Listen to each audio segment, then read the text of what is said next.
Hi, I'm Dr. Syra. And I'm Texas Peck. And today we thought we would just get together and give a kind of a really kind of a quick overview of a concept. The concept that keeps coming up for a lot of folks right now is how to stay in your consciousness journey. How to stay in. And Right. what's the alternative? Are we all just kind of stuck in Well, I think it comes back to... I feel stuck in this journey. I don't know how to get out of Do you want to get out? journey. We might have to cut this out. And say, no, but what we see a lot when we're working with one-on-one with folks is that they'll get to a certain place, Right. And then it gets really real. Gets really real. Yeah. So I wanted to chat a little bit about that today because I think that some of our listeners may have, went to a retreat and really got into this is going to be great. Right. And then why does life push back so hard?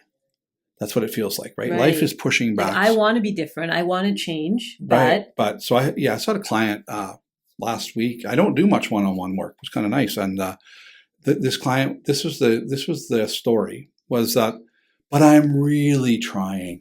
I'm doing my meditations. I've changed my diet.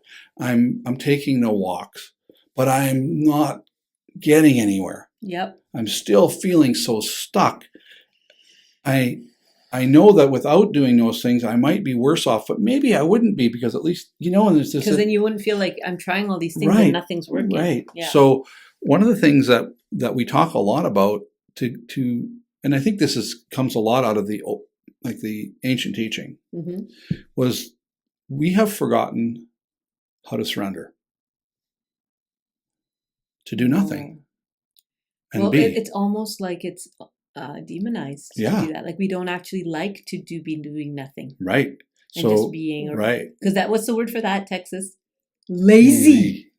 Lazy. Again with the loud eyes. Sitting around doing nothing. Yeah, but right? but in your experience, the last 2.5 years, when were some of the most profound things happening?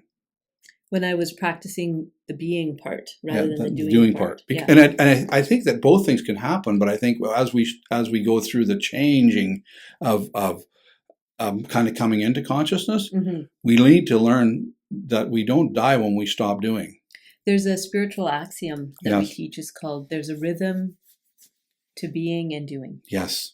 Right? Right. And notice which one's first. Being. Right. And doing. And there's many of us have been trained in this westernized culture to do and to produce and to achieve. And we do that when we decide we're going to come into consciousness. Like when we we take that same framework and put it towards our consciousness. I bought these 10 books on consciousness. I'm going to read one a week for 10 weeks while I'm fasting. Right. I'm going to hit 2 or 3 big spiritual retreats. Right. I bought myself a singing bowl. I have a journal. Yep. I bought a new pen. Yeah. Don't diss the new pens, Texas. You know me and my pens. But right. Yeah. I have a lot of folks that come to me and they've done all that and they're going, but I can't connect. Right. Because they're so looping in the doing, they're missing the whole being part. But it's like a retraining that has to happen. Absolutely, and that's why with Advanced Consciousness Therapy and Monique's book, we talk a lot about removing the stimulation to have a lot of options. Right, just come back to one simple thing, and that's why the Presence Protocol is that one simple tool, that predictable, repeatable tool that brings you back out of contraction and closed and small into expansion and alignment and we have a lot of folks go, but I tried it twice and it didn't work. Well, no, it's not going to work right away because you're rewiring your brain. Yeah. Right. That takes time. And it does work. Yeah. But it doesn't. If you have a marriage that's failing and you do the presence breath twice, you're not going to feel necessarily better about your marriage fail. Right? Yeah, right. Right? But as you learn to settle your nervous system really quickly, as you learn to observe what's there, have a release around it, and then make room for the next thing that needs to come through. And keep doing it. I keep doing it and keep doing it. And one of the things I love what you talk about, building a relationship with your higher self, right? Yeah, with your consciousness. So if we're in a contracted state, we may not have had much to do with our consciousness. Right. So it's You've it's accessed foreign. your cognitive mind. Yeah. You're thinking. And every once in a while, we mind. stumble through something where we get, don't walk down that alley, or buy this or don't. But it's not a thing that we feel we had any control over. It just Right. sort of happens once in a while. Right. As we learn that we do have control over that, and we do have sovereign agency to choose those two states, we begin to build that relationship with our consciousness. And like any other relationship, we don't usually start it with a huge question.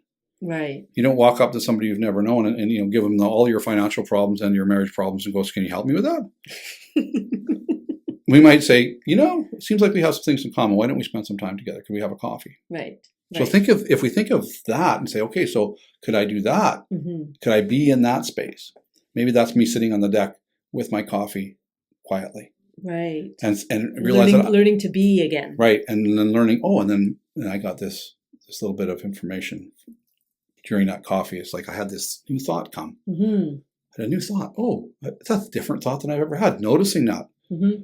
And it starts like that, Mm-hmm. right? And then if we start to build that relationship of not just crisis management, then I think we would have a lot longer term success as we build towards a good relationship with our consciousness, and our consciousness teaching us about who we really are.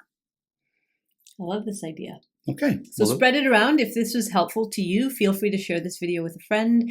You might want to subscribe to our newsletter or watch some of the other videos.